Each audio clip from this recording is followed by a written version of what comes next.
지지난주 수요일에 저는 오전에 한 번, 그리고 또 저녁에 한 번 하나님의 특별한 은혜의 감동을 경험을 했습니다. 먼저 오전에 있었던 일인데요. 이 화장실에 가려고 복도를 쭉 이제 가고 있는데 권사님 한 분을 딱 이제 맞닥뜨린 겁니다. 이 권사님이 저를 보시자마자 갑자기 눈물이 그릉그릉 하시면서 막 제 손을 잡으면서 이제 24주년 우리 창립 감사예배를 앞두고 이제 본인 이 교회에서 누렸던 은혜에 대하여 막 이제 말씀을 하시더라고요. 그리고는 이제 그 말씀이 끝나자마자 핸드폰을 꺼내시더니 이제 그 남편 장로님이 보내주신 그 문자를 제게 보여주시는 겁니다. 이 남편 장로님은 지금 다른 또 한 장로님과 함께 이 두 분이서 전국을 다니면서 복음을 전하고 계시는데요.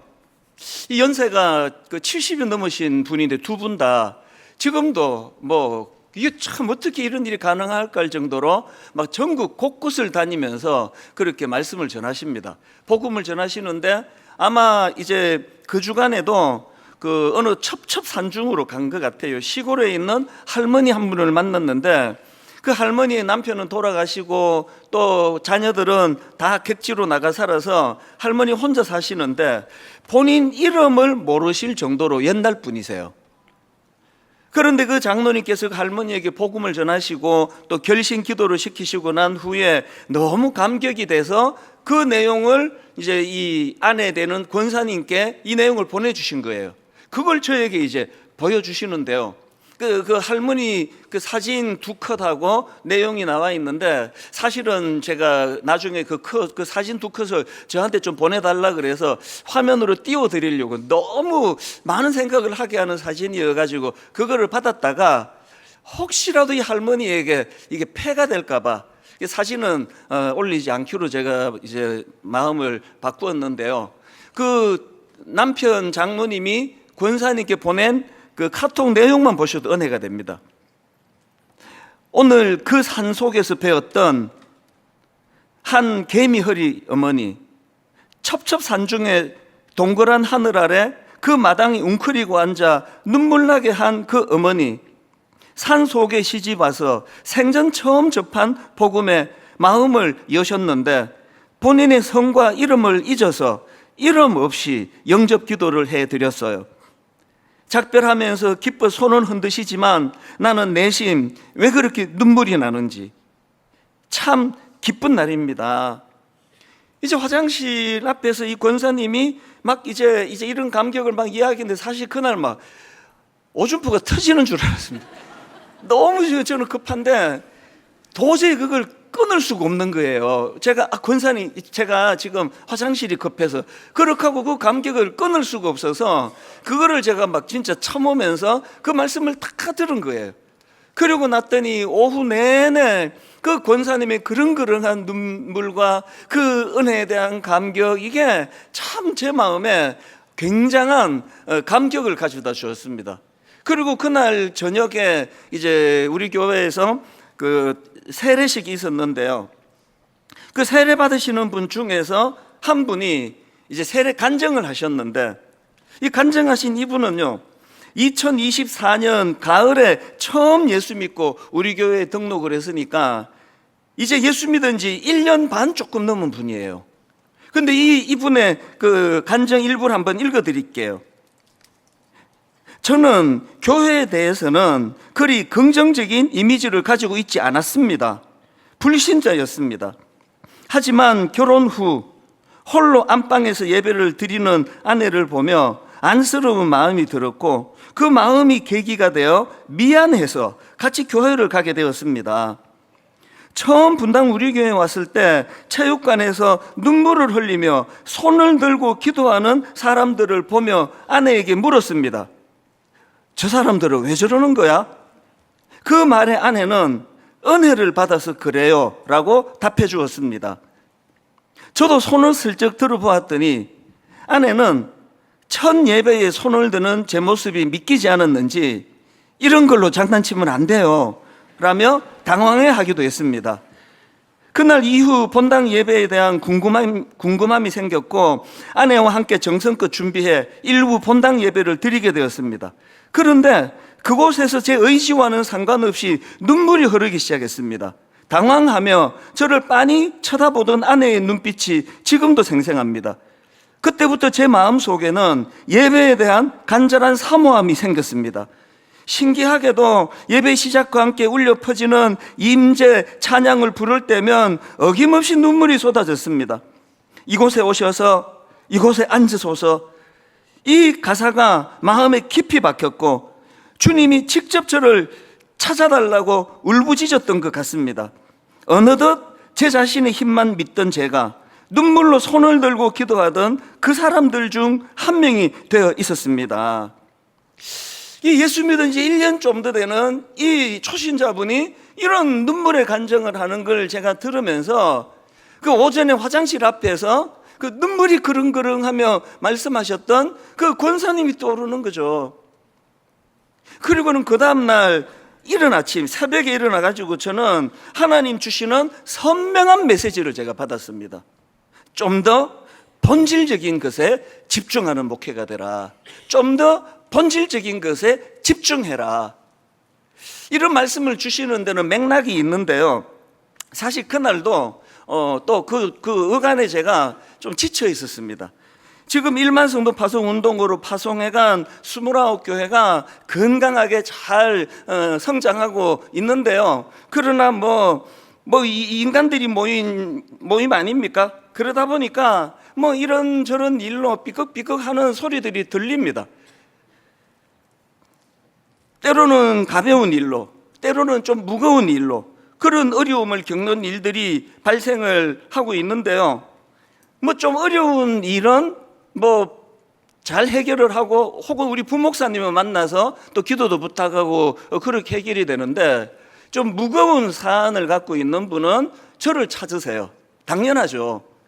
그래서 제가 이제 그분들을 만나서 이런저런 아픈 이야기를 듣다가 보면은 깊이 상처를 받고 오시기 때문에 한 번 만나갖고 기도해서 되는 문제가 아니에요.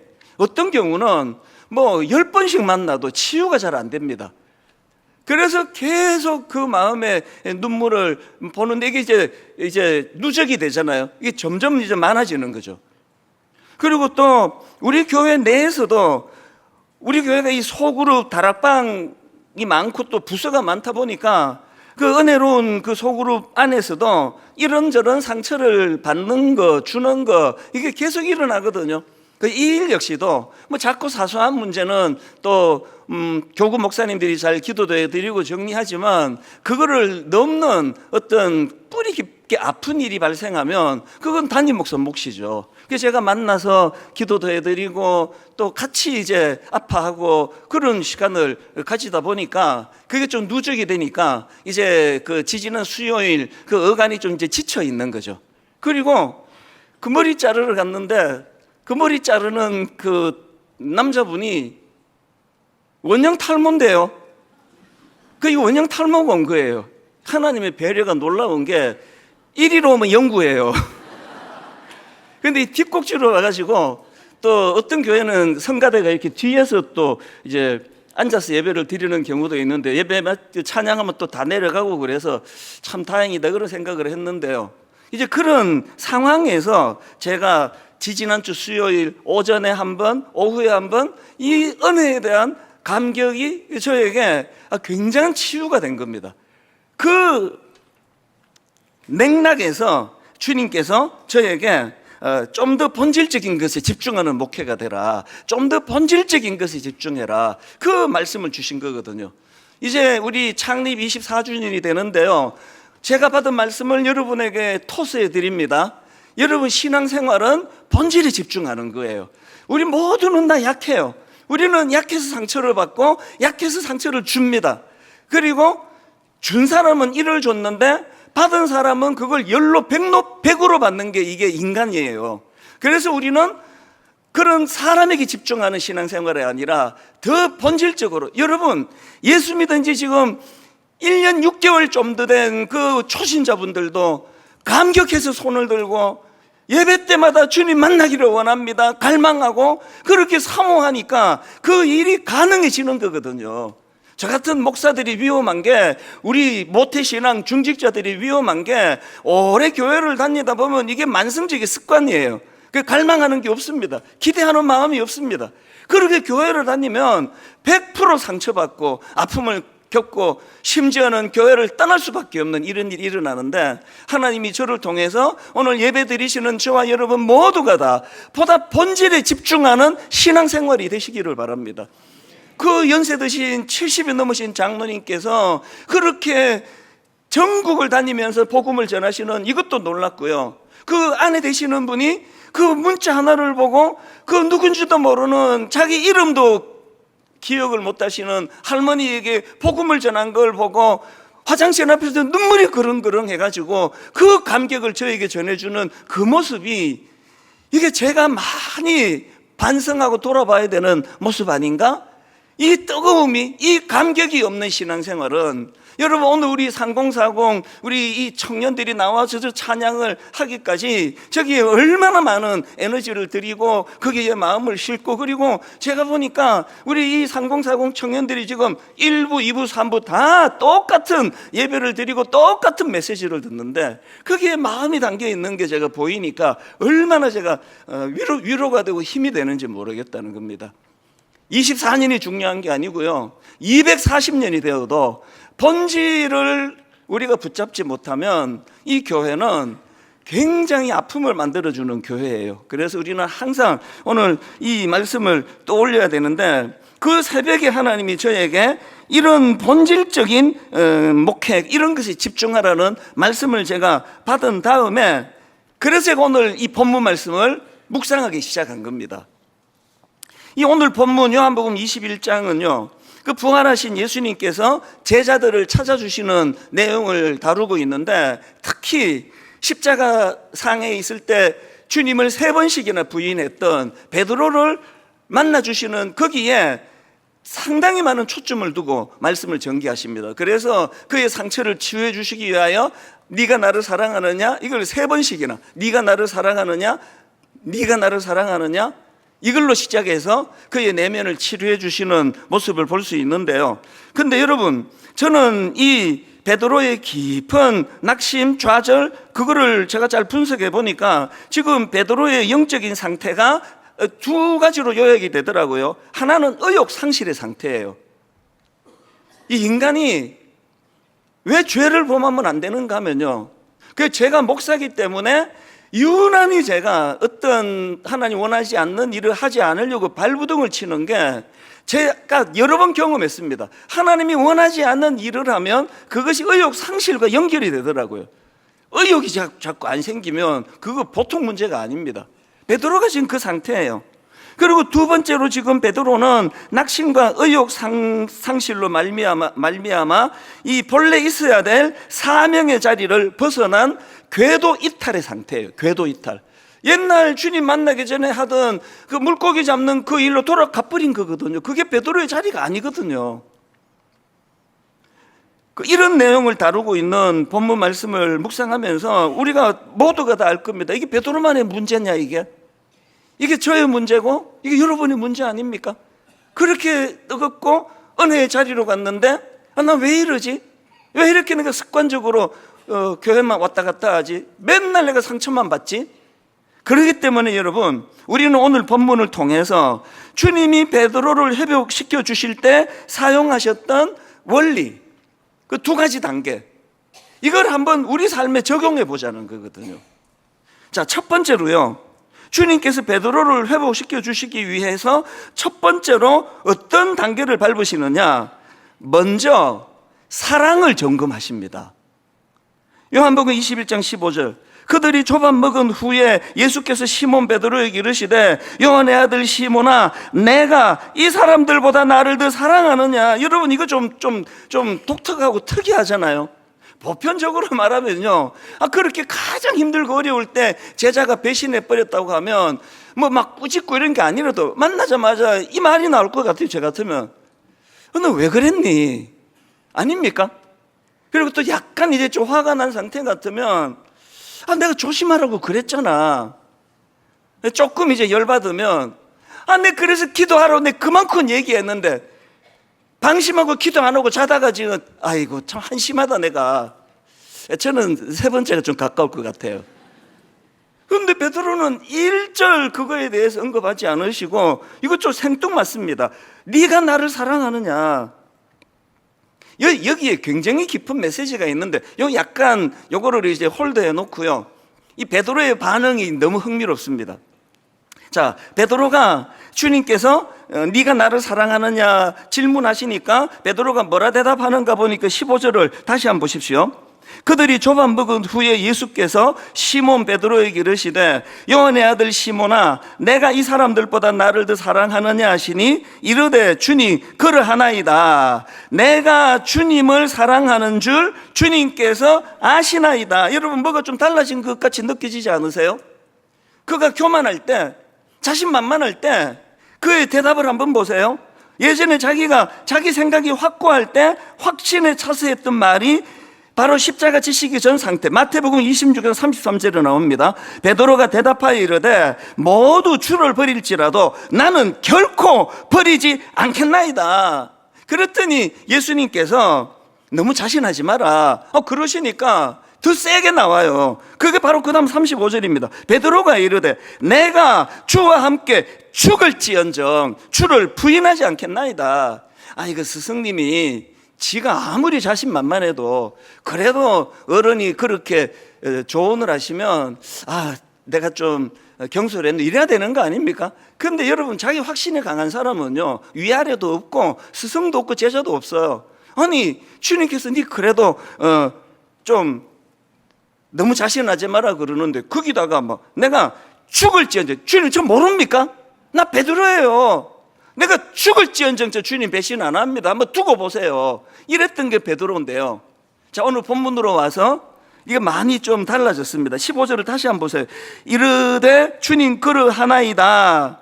내가 주님을 사랑하는 줄 주님께서 아시나이다. 이게 좀 달라졌잖아요. 이 아픈 만큼 성숙해지고 옛날 우리 젊을 때 그 히트 쳤던 유행가 그 가사 제목인데요. 이 베드로 보면서 이 제목이 생각나더라고요. 아픈 만큼 성숙해졌네. 베드로가 좀 달라졌어요.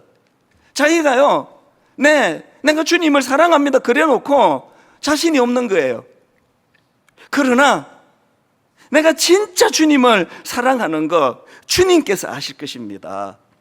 여러분 우리가 신앙이 성숙해진다는 것은요 베드로와 같은 단계로 나아가는 거예요. 우리에게 가장 위험한 것이 자기 확신이에요. 목회를 해보니까 교회가 좀 커지니까 바로 쑥 들어오는 게 그거예요. 우리가 갖고 있는 이 자신감이 얼마나 많은 아픔을 만들어내는지 모릅니다. 나도 다치고 상대방도 다치는 거예요. 누구 말도 듣지 않아요. 이 자기 확신이. 그래서 우리가 베드로의 이 변화를 통해 배워야 되는 것은 내가 죽을지언정 내가 주님 나는 안 바뀝니다 이런 말이 아니라 주님을 사랑합니다. 그러나 그는 확신이 없습니다. 확실하지 않습니다. 나는 자신할 수 없습니다. 내가 주님을 사랑하는 줄 주님께서 아시나이다. 점점 이런 겸손의 자리로 나아가는 성도님들 되시기를 바랍니다. 어쨌든 오늘 본문에서 예수님께서 그때는 왜 그랬니? 그것에 대한 지적이 아니라 네가 나를 사랑하느냐 이런 질문으로 베드로에게 다가가셨다. 여기에서 우리가 기억해야 될 중요한 포인트가 있습니다. 여러분 지금 혹시 베드로처럼 어떤 아픔을 경험하고 상처받고 있는 분 계세요? 어떤 분 지금 궤도를 벗어나서 휘청거리는 분 계세요? 여러분 그때 기억해야 될 게 하나 있는데요. 우리가 회복해야 될 모든 회복의 첫 단추, 우리가 회복해야 될 모든 기초는요 주님을 향한 사랑의 회복으로 시작이 된다는 것입니다. 고린도후서 5장 14절입니다. 그리스도의 사랑이 우리를 강권하시는도다. 그리스도의 사랑이 우리를 강권하시는도다. 모든 회복의 첫 출발, 모든 사명 감당의 첫 출발은 그리스도의 사랑이 우리를 견인해 주는 힘이에요. 그리스도의 사랑이 우리를 강권하시는 거예요. 제가 목회를 하면서 정말 가끔씩 느껴요. 안식년을 그때 이제 처음이자 마지막으로 제가 개척하고 8년차 때 안식년을 가졌는데, 그때 이제 풀러 신학교에서 이제 공부하느라고 미국에 갔는데요. 주일 첫째 날 제가 저한테 충격을 받았어요. 맨날 설교 맡을 때는 막 이제 또 집에서 막 설교 준비를 막 정신없이 하고, 프린터 이제 설교가 다 됐다 하면은 교회로 미친 듯이 달려와가지고 또 이제 막 설교 한번 더다듬고, 막 아침에 막 뭐 새벽 3시 4시에 일어나는데, 이게 이제 안식년으로 가가지고 설교를 안 해도 되는데요, 놀랍게도요, 그리고 부끄럽게도요, 첫 예배 때 지각을 했습니다. 이 지각이 쉽게 되던데요. 아무것도 안 맡으니까 이게 가기는 가야 되겠고, 늦지막하게 교회를 가서 예배를 드리면서 이게 내 실력이구나. 이게 뭘 맡으니까 이게 뭐 지각 못하잖아요. 늦게 오면 어떡해요. 이게 우리예요. 그렇기 때문에 항상 나를 견인하는 건 내 의지, 내 믿음, 내 실력이 아니라 우리를 견인해 주시는 그리스도의 사랑이라는 사실이에요. 근데 여기 나오는 사랑은 어떤 사랑이냐? 다시 14절 한번 보시고, 고린도후서 5장 14절. 그리스도의 사랑이 우리를 강권하시는도다. 우리가 생각하건대 한 사람이 모든 사람을 대신하여 죽었은즉 모든 사람이 죽은 것이라. 그러니까요, 엄밀히 말하면 여기서 말하는 그리스도의 사랑은 시각장애인, 눈먼 자를 눈뜨게 해주시는 그 장면의 사랑이 아니에요. 엄밀하게 말하면 여기서 말하는 사랑은 귀신을 내어 쫓아주셨던, 풍랑을 잠잠케 해주셨던 그 사랑이 아니고, 여기서 말하는 그리스도의 사랑은 십자가 사랑입니다. 날 위하여 자기를 내어주셨던 그 사랑, 그 십자가, 그것이 내 삶을 견인하는 힘이라는 겁니다. 여러분, 그 장애를 가진 사람을 고쳐주시는 사랑도 사랑이고요, 그 사랑도 십자가 사랑이 배어 있고요, 그리고 풍랑을 잠잠하여 환경에 절망하고 있던 제자들을 건져주신 그것도 사랑이지만, 더 엄밀하게 말하면 우리가 추구해야 되는 건 그런 기적을 베푸시는 사랑이 아니라 십자가예요. 이 십자가가 나를 견인하는 힘이 된다. 이걸 우리가 추구하는 거, 이게 본질을 추구하는 거거든요. 그리고 또 하나, 우리 내면이 치유되고 있는, 또 회복되고 있는 출발점은 그리스도의 사랑인데, 그 사랑에는 용서가 내포되어 있다는 것입니다. 지금 예수님께서 베드로를 만나서 그의 잘못이나 허물, 너 왜 그래? 이런 걸 묻지 않으시는 것도 그게 사랑이지만요, 더 중요한 건 지금 베드로가 예수님이 베드로를 찾아가신 게 사랑이고 용서예요. 용서. 저는 그게 안 되던데요. 제가 어지간하게 용서하는 일은, 우리 이제 밥이나 하나 먹으면서 우리 털자, 그리고 만나는 게 원상복귀가 되던데요, 그 선을 넘어서면은요, 용서는 되는데 만나고는 싶지 않더라고요. 왜 만나고 싶지 않을까요? 제 실력이 거기까지 안 가요. 자꾸 썸물이 올라오니까 우리 목회하는 가운데 저는 정말 누구라도 다 용서하고, 저는 이제 했다고 생각을 하는데, 그 이상은 진도가 잘 안 나가는 거는 제가 예수님이 아니기 때문이에요. 근데 예수님은 지금 베드로를 찾아가세요. 그러니까 찾아가는 그 행위가 그게 용서예요. 우리가 신앙생활을 하면서 본질을 추구하고, 우리가 신앙생활을 하면서 더 주님께 집중하기 위해서는요, 먼저 그분의 사랑을 받아야 돼요. 그리고 그분의 용서가 항상 내 안에 감격으로 흘러야 돼요. 그 용서의 힘으로, 그 사랑의 힘으로 그것이 나를 견인하는, 그래서 이것이 회복의 길로 나아가게 하는 줄로 믿습니다. 그래서 저는 요한복음 13장 34절이요. 새 계명을 너희에게 주노니 서로 사랑하라. 내가 너희를 사랑한 것 같이 너희도 서로 사랑하라. 그 다음 35절이 중요합니다. 너희가 서로 사랑하면 이로써 모든 사람이 너희가 내 제자인 줄 알리라. 용서가 내포되어 있는 이 사랑을 우리가 행할 때에, 그때 이로써, 그래서 저는 분당 우리 교회가 이로써 이 접속사가 흘러 넘치는 교회가 되기를 바랍니다. 두 번째로요, 이 무너진 우리의 삶을 회복하기 위해서 주님의 은혜가 필요한데, 두 번째가 뭐냐? 다시 사명을 부여해 주심, 이렇습니다.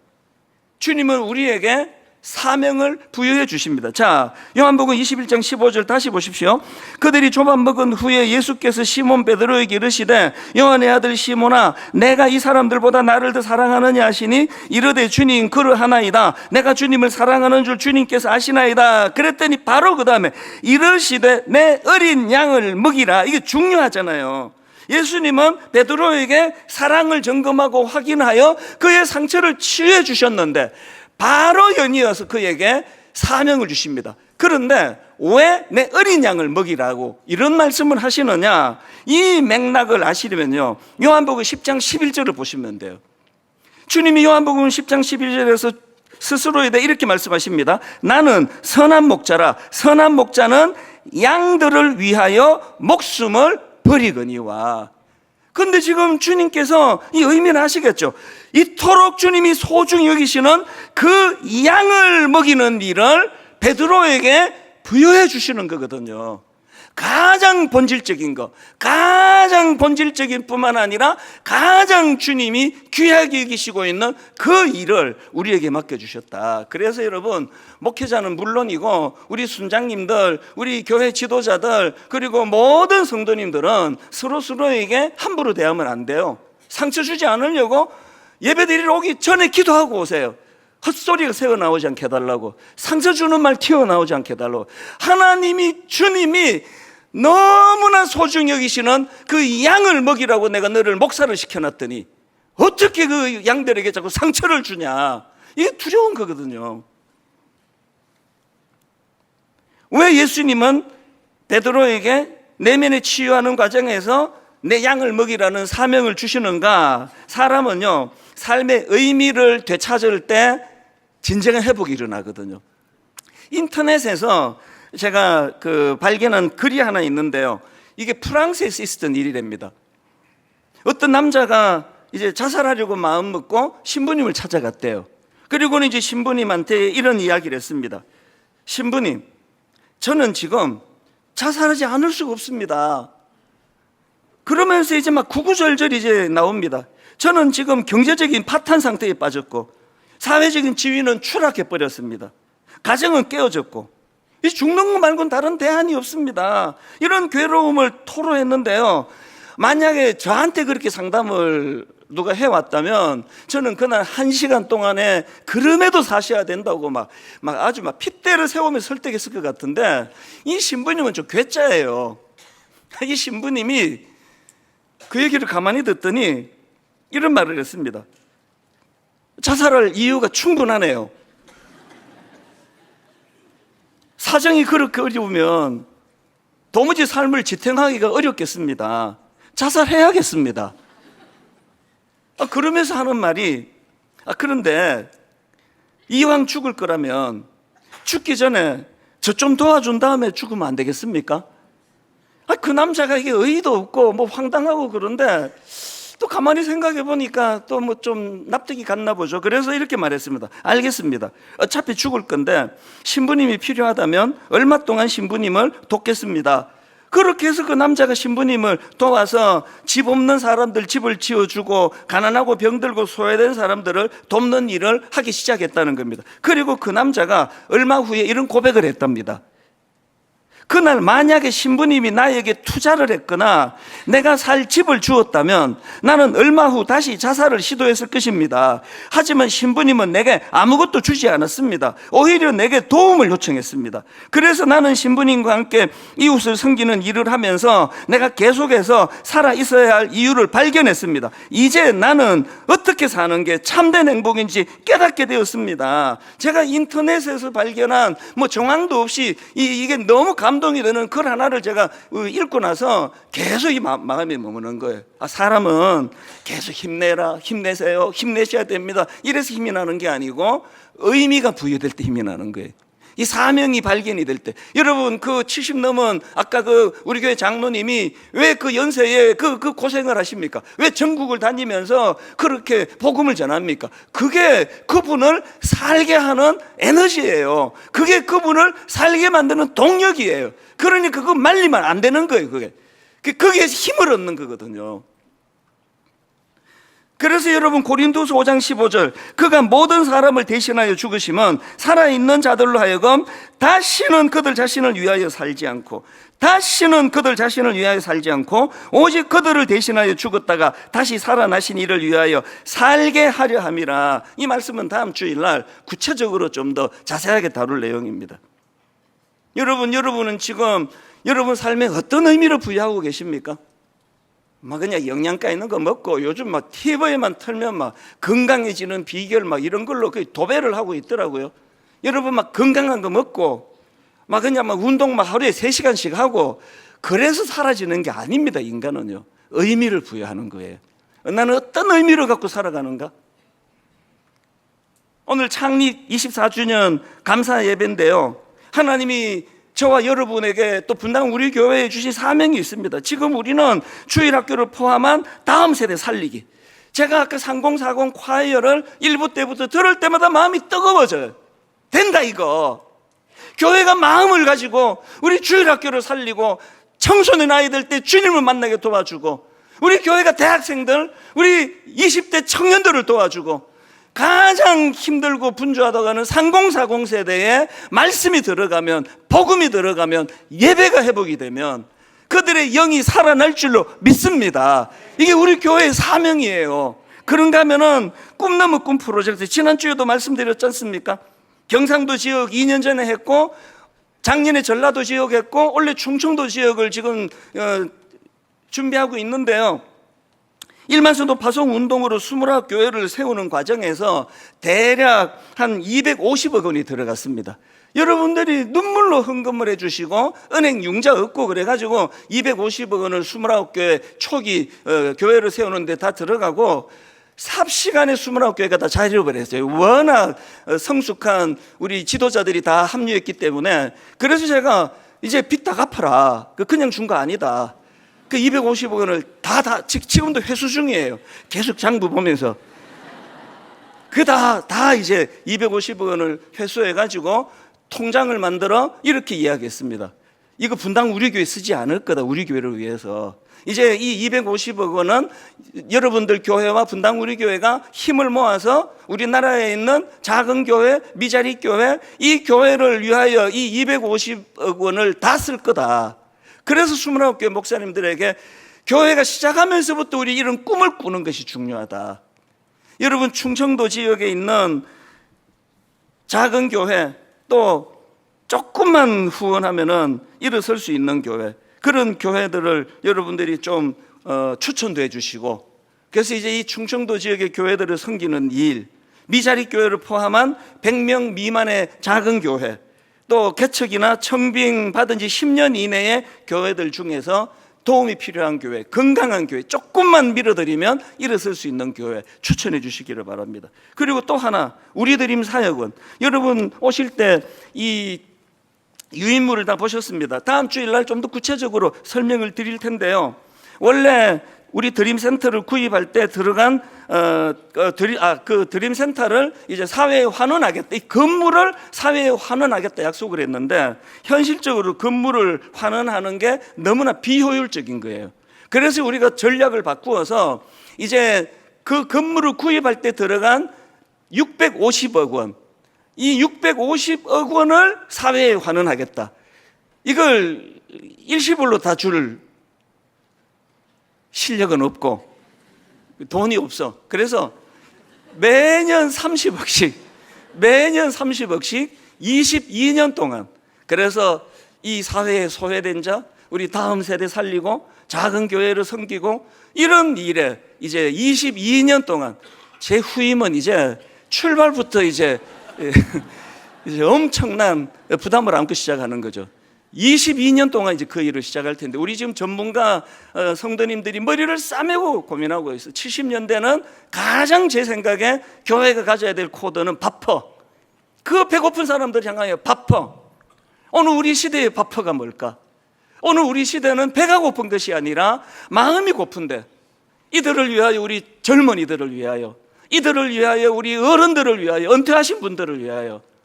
그래서 이제 다음 주일날 이 부분에 대하여 좀 더 설명을 드릴 텐데요, 이제 우리 다음 주일날 창립 24주년 감사 헌금을 드립니다. 아니 왜 오늘 안 드리냐고요? 뭣도 모르고 드리는 거 안 돼요. 그 의미를 설명을 듣고 의미를 부여하고 기도하고 그렇게 다음 주일날 여러분 우리가 24년 동안 그렇게 해왔습니다. 여러분들의 그 눈물 흘린 십시일반으로 말미암아 교회가 살아나고 젊은이들이 살아나고 은퇴하신 이후에 참 적적한 분들에게 삶의 의미를 부여해주는 이런 일에 우리의 헌금이 쓰여지게 될 줄로 믿습니다. 결론을 제가 이렇게 맺습니다. 오늘 본문 요한복음 21장 15절입니다. 예수께서 시몬 베드로에게 이르시되 요한의 아들 시몬아 내가 이 사람들보다 나를 더 사랑하느냐. 평생에 우리가 듣고 또 들어야 될 질문입니다. 네가 이 사람들보다 나를 더 사랑하느냐. 그리고 사명을 부여해 주시는 말씀이에요. 내 양을 먹이라. 거기에 목숨을 거실 만큼 소중히 여기시는 그 양을 먹이는 일에 마음을 다 쏟는 우리 성도님들과 또 공동체로서 분당 우리 교회 되기를 바랍니다.